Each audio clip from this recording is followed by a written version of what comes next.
പകൽപൂരാവേശത്തിൽ തൃശൂർ. അല്പസമയത്തിനകം പാറമേക്കാവ് തിരുവമ്പാടി ദേവസ്വങ്ങളുടെ മേളങ്ങൾ ശ്രീമൂലത്ത് കൊട്ടിക്കലാശിക്കും. പാറമേക്കാവ് തിരുവമ്പാടി ദേവിമാർ ഉപചാരം ചൊല്ലിപ്പിരിയുന്നതോടെയാണ് 36 മണിക്കൂർ നീണ്ട തൃശൂർ പൂരം അവസാനിക്കുക.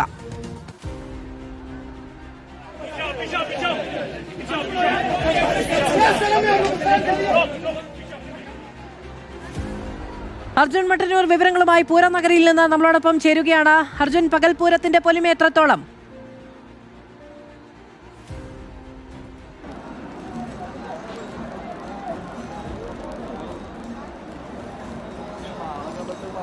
മാധു, 36 മണിക്കൂർ നീണ്ടുനിന്ന പൂരാവേശം കൊട്ടിക്കയറുകയാണ്. അത് കൊട്ടിക്കലാശത്തിലേക്ക് നീങ്ങുകയാണ്. അല്പസമയത്തിനകം തന്നെ പൂരം ഔദ്യോഗികമായി സമാപിക്കും. ഇപ്പോൾ പാറമേക്കാവിൻ്റെയും തിരുവമ്പാടിയുടെയും മേളം അവസാനിച്ചിരിക്കുന്നു. അവരുടെ എഴുന്നള്ളിപ്പ് അവസാനിച്ചിരിക്കുന്നു. ഇപ്പോൾ തിരുവമ്പാടി ചന്ദ്രശേഖരൻ്റെ പുറത്തേറി തിരുവമ്പാടിയുടെ വിഭാഗത്തുള്ള ദേവിയും അതോടൊപ്പം തന്നെ പാറമേക്കാവ് വിഭാഗത്തിന് വേണ്ടി എറണാകുളം ശിവകുമാറിൻ്റെ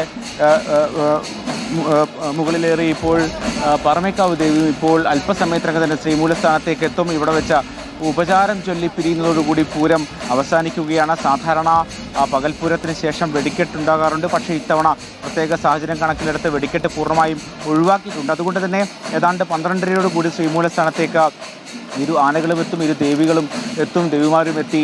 ഇനി അടുത്ത വർഷം കാണാം എന്ന് പറഞ്ഞ് ഉപചാരം ചൊല്ലിപ്പിരിയുന്ന മനോഹരമായ ദൃശ്യത്തിലൂടെയാണ് പൂരാവേശം അവസാനിക്കുന്നത്. അല്പസമയത്തിനകം തന്നെ ഇരു ദേവിമാരും ഇരു ആനപ്പുറത്തേറി ശ്രീമൂലസ്ഥാനത്തേക്ക് എത്തും. ഇപ്പോൾ തിരുവമ്പാടി ചന്ദ്രശേഖരൻ ഇപ്പോൾ വടക്കുംനാഥ ക്ഷേത്രത്തിന് അകത്തേക്ക് പ്രവേശിച്ചിരിക്കുകയാണ്. അതോടൊപ്പം തന്നെ ഇപ്പുറത്ത് എറണാകുളം ശിവകുമാർ ഇപ്പോൾ ദേവിയുടെ തിടമ്പുമേറി ഇപ്പോൾ നടുവിലാൽ വരെ പോയി മടങ്ങി വരികയാണ്. അല്പസമയത്തിനകം ആ മനോഹരമായ ദൃശ്യം നമുക്ക് കാണാം. ഇന്നും വലിയ ആവേശമാണ് തെക്കിൻകാട് മൈതാനത്ത്. സ്വരാജ് റൗണ്ടിലൊക്കെ തന്നെ പൂരപ്രേമികളൊക്കെ തന്നെ